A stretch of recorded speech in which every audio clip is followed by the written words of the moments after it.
자, 안녕하세요, 여러분. 여러분의 경제학 합격 길잡이 짱박사입니다. 반갑습니다. 자, 오늘은요, 시험에 정말 안 나오면 섭섭할 정도로 너무너무 중요한 주제, 바로 필립스 곡선과 스태그플레이션에 대해서 제가 아주 쉽고 명쾌하게 머리에 쏙쏙 박히도록 설명해 드릴게요.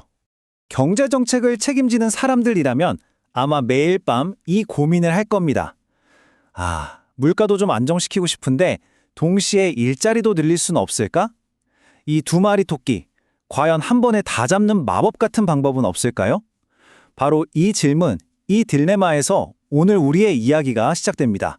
자, 첫 번째 파트입니다. 바로 초기의 필립스 곡선인데요. 방금 우리가 던졌던 그 두 마리 토끼 문제 있잖아요. 여기에 대해서 경제학자 필립스가 처음에는 아주 완벽한 해답처럼 보이는 걸 발견했어요. 이것만 있으면 정책 결정이 마치 식당 메뉴판에서 음식 고르는 것처럼 엄청 쉬워 보였거든요.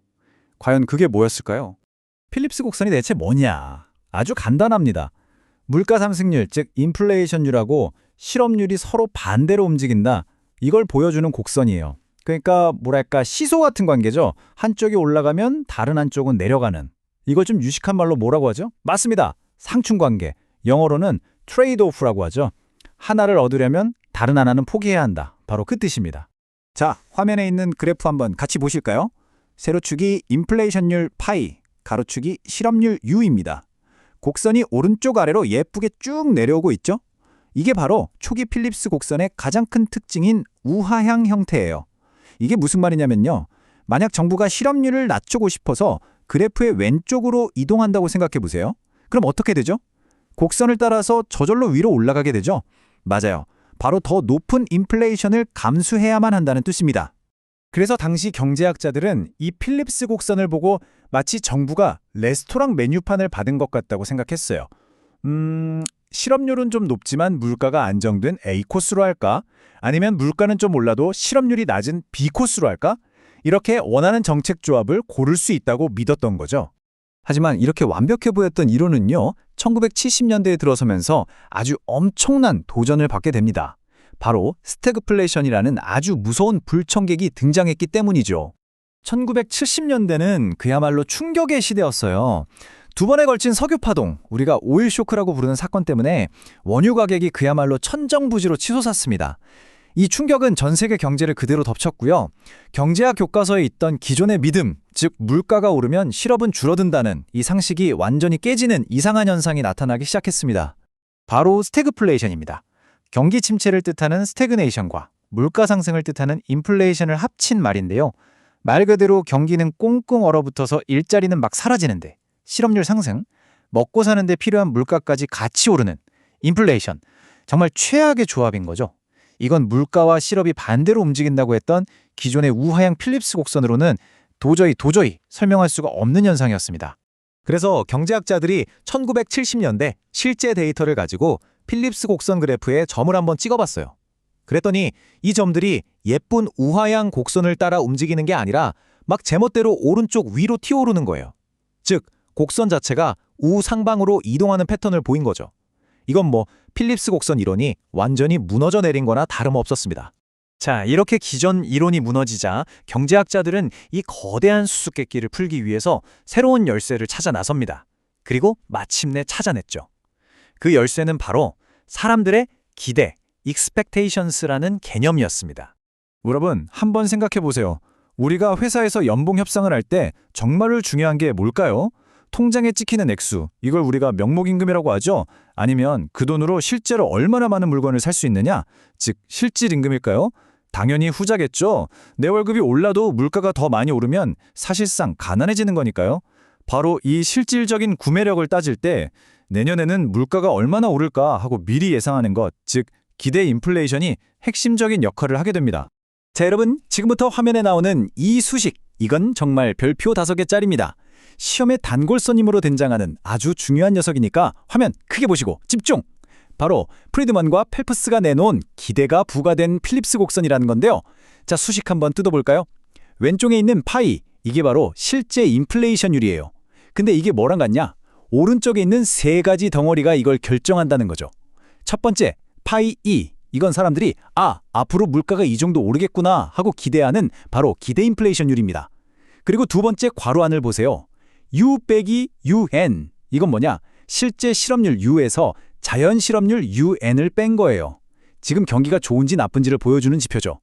마지막으로 저기 끝에 붙어 있는 V, New. 이게 바로 오일 쇼크 같은 우리가 예상 못한 공급 충격을 의미합니다. 와, 이 수식 하나에 모든 비밀이 담겨 있는 거예요. 이제 이걸로 모든 걸 설명할 수 있게 됩니다. 자, 그럼 이 수식의 각 부분이 실제 인플레이션 파이에 어떻게 영향을 미치는지 하나씩 볼게요. 먼저 사람들이 앞으로 물가가 오를 거라고 기대하면 파이 2 상승. 근로자들은 임금을 더 올려달라고 요구할 거고 기업들은 제품 가격을 올리겠죠. 그래서 실제로 인플레이션 파이가 높아집니다. 또 실제 실업률 U가 자연 실업률 UN보다 낮아지는, 즉 경기가 과열되면 인플레이션 압력이 커지고요. 마지막으로 갑작스러운 유가 폭등 같은 나쁜 공급 충격이 발생해도 생산 비용이 올라서 물가가 오릅니다. 바로 이 기대 인플레이션과 공급 충격, 이 두 녀석이 가만히 있던 필립스 곡선을 통째로 움직여버리는 아주 중요한 범인이 되는 겁니다. 이 새로운 이론이 우리에게 주는 가장 중요한 교훈이 바로 이겁니다. 단기적으로는 정부가 돈을 풀어서 사람들을 잠깐 속이고 실업률을 낮출 수 있을지 몰라도 장기적으로는 어림도 없다는 거예요. 왜냐? 사람들이 계속되는 인플레이션을 겪다 보면 학습을 하거든요. 아, 정부가 또 돈 푸네, 물가 오르겠네, 이렇게 미래를 정확히 예측하게 되면 더 이상 인플레이션과 실업률 사이의 상충관계는 사라집니다. 실업률은 결국 그 나라 경제의 고유한 체질에 의해 결정되는 자연 실업률 수준으로 돌아오게 되고 결국 필립스 곡선은 이 자연 실업률 수준에서 수직선 형태가 되어버립니다. 장기적으로는 물가만 오를 뿐 실업률을 계속 낮출 수는 없다는 뜻이죠. 그럼 이제 우리가 새로 얻은 이 강력한 무기, 기대가 부과된 필립스 곡선을 가지고 1970년대 그 난제, 스태그플레이션을 한번 풀어볼까요? 왜 실업률과 인플레이션이 동시에 치솟았는지 이제 명쾌하게 설명할 수 있습니다. 자, 스태그플레이션이 어떻게 일어나는지 단계별로 한번 따라가 봅시다. 1단계, 유가가 급등하는 것 같은 나쁜 공급 충격이 쾅 하고 터집니다. 2단계, 모든 물건 만드는 데 석유가 들어가잖아요. 생산 비용이 급증하니까 기업들은 제품 가격을 올리고 인플레이션, 동시에 생산은 줄입니다. 3단계, 생산이 줄어드니 공장 가동을 멈추고 당연히 일자리가 줄어서 실업률, U가 상승하죠. 스태그네이션, 보세요. 물가와 실업이 동시에 오르는 스태그플레이션이 딱 발생했죠. 그리고 마지막 4단계가 핵심입니다. 이 공급 충격, V와 그로 인해 높아진 사람들의 기대 인플레이션, 파이 2가 기존에 있던 필립스 곡선 자체를 오른쪽 위, 즉 더 안 좋은 상황으로 통째로 이동시켜버리는 겁니다. 이 현상을 필립스 곡선 그래프로 보면 더 확실하게 이해할 수 있어요. 원래 경제는 SPC1이라는 단기 필립스 곡선 위에 A점 같은 곳에 있었다고 해봅시다. 그런데 갑자기 공급 충격이 빵 터지고 사람들이 이제 물가가 계속 오르겠구나 라고 기대를 바꿔버리면서 필립스 곡선 자체가 SPC2로 위쪽으로, 즉 우상방으로 점프해버리는 거예요. 그 결과 경제는 인플레이션도 더 높고 실업률도 더 높은 B점 같은 곳으로 이동하게 되는 거죠. 이제 왜 1970년대에 물가와 실업이 함께 올랐는지 그 미스터리가 완벽하게 틀렸죠? 자, 오늘 배운 내용 그냥 흘려보내면 안 되겠죠? 머릿속에 확실하게 정리하고 가야 시험장에서 힘을 발휘할 수 있습니다. 시험장에 가져갈 핵심만 제가 딱딱 짚어드릴게요. 자, 오늘 배운 내용 딱 이 5가지 포인트만 확실하게 기억하시면 필립스 곡선 문제는 절대 안 틀릴 수 있습니다. 첫째, 초기 필립스 곡선은 안정적인 우하향 관계. 둘째, 스태그플레이션은 둘 다 같이 오르는 현상. 셋째, 이걸 설명하기 위해서 기대와 자연 실업률 개념이 추가된 새로운 필립스 곡선이 등장했다는 것. 넷째, 그래서 단기 곡선은 우하향하지만 장기 곡선은 수직선이라는 아주 중요한 차이가 생겼죠. 그리고 마지막, 가장 중요한 5째, 단기 곡선을 움직이는 범위는 누구라고요? 맞아요. 기대 인플레이션율 파이 2와 공급 충격 V. 이 두 가지가 변하면 곡선 자체가 이동한다는 거, 이거 꼭 암기해 주세요. 아시겠죠? 여러분, 오늘 내용 어떠셨어요? 막 그래프 나오고 수식 튀어나오고 머리 아프셨죠? 저도 다 압니다. 경제학 공부하다 보면 진짜 이걸 내가 왜 하고 있나 싶고 책 다 던져버리고 싶을 때가 있어요. 괜찮아요. 그게 당연한 거예요. 근데요, 오늘 우리가 이 필립스 곡선이라는 진짜 큰 산 하나를 같이 넘었잖아요? 이렇게 한 걸음 한 걸음 저랑 같이 가다 보면요, 어느 순간 여러분은 합격이라는 정상에 우뚝 서 있는 자신을 발견하게 될 겁니다. 진짜예요. 여러분은 할 수 있습니다. 제가 이 짱 박사가 항상 여러분 곁에서 끝까지 응원하겠습니다. 힘내세요. 화이팅! 자, 오늘 배운 내용 꼭 복습하셔야 돼요. 복습하다가 이게 뭐였지?